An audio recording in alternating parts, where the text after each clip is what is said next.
बोलो जयकारा बोल मेरे श्री गुरु महाराज की जय।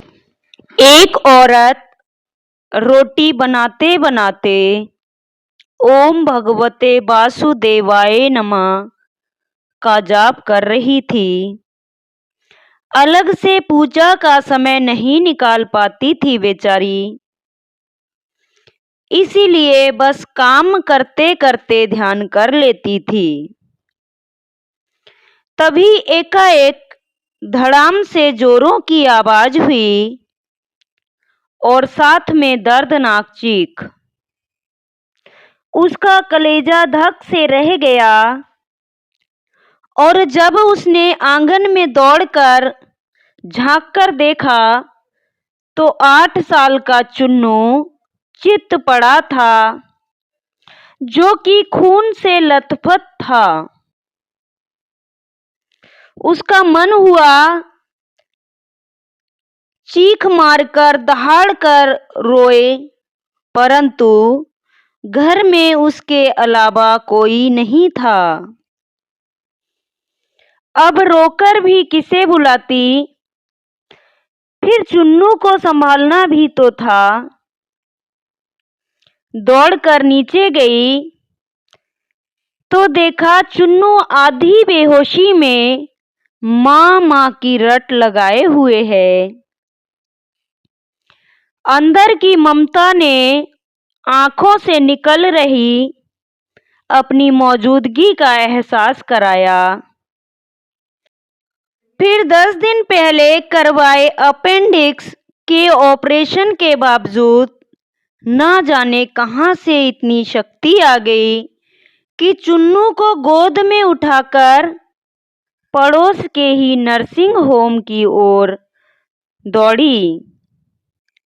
रास्ते भर भगवान को जी भर कोसती रही, बड़बड़ाती रही, हे कन्हैया, क्या बिगाड़ा था मैंने तुम्हारा, जो मेरे ही बच्चे को इतना कष्ट हो रहा है। खैर, डॉक्टर साहब मिल गए और समय पर इलाज होने पर चुन्नू बिल्कुल ठीक हो गया। चोटें गहरी नहीं थीं, ऊपरी थीं, तो कोई खास परेशानी नहीं हुई।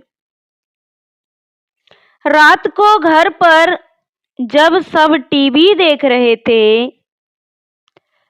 उस औरत का मन बेचैन था। भगवान से विरक्ति होने लगी थी। एक माँ की ममता प्रभु सत्ता को चुनौती दे रही थी। उसके दिमाग में दिन की सारी घटना चलचित्र की तरह चलने लगी। कैसे चुन्नू आंगन में गिरा कि एकाएक उसकी आत्मा सिहर उठी। कल ही तो पुराने चापाकल का पाइप का टुकड़ा आंगन से हटवाया है, ठीक उसी जगह पर जहां चिंटू गिरा पड़ा था। अगर कल मिस्त्री ना आया होता तो ना जाने क्या हो गया होता। उसका हाथ अब अपने पेट की तरफ गया, जहां टांके अभी हरे ही थे, जो कि अपेंडिक्स के ऑपरेशन के थे।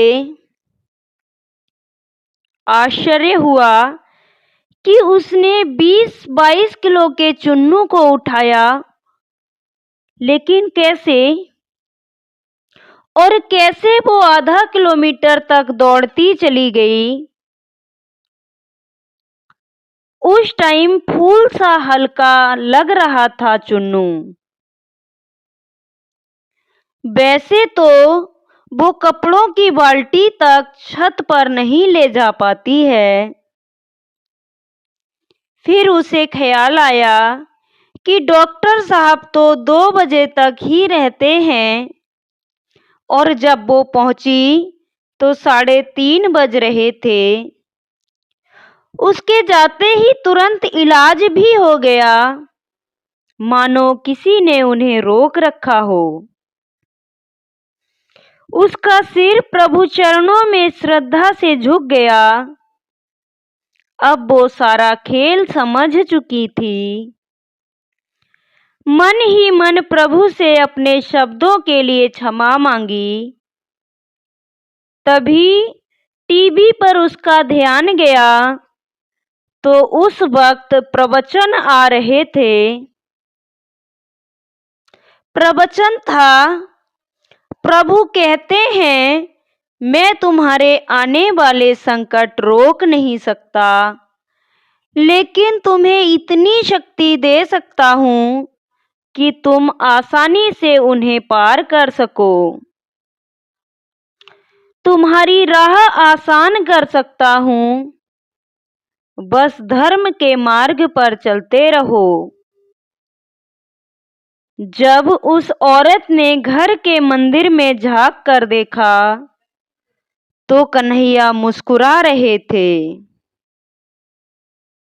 कहने का तात्पर्य यह है कि जीवन का हर फैसला भगवान पर छोड़ दो।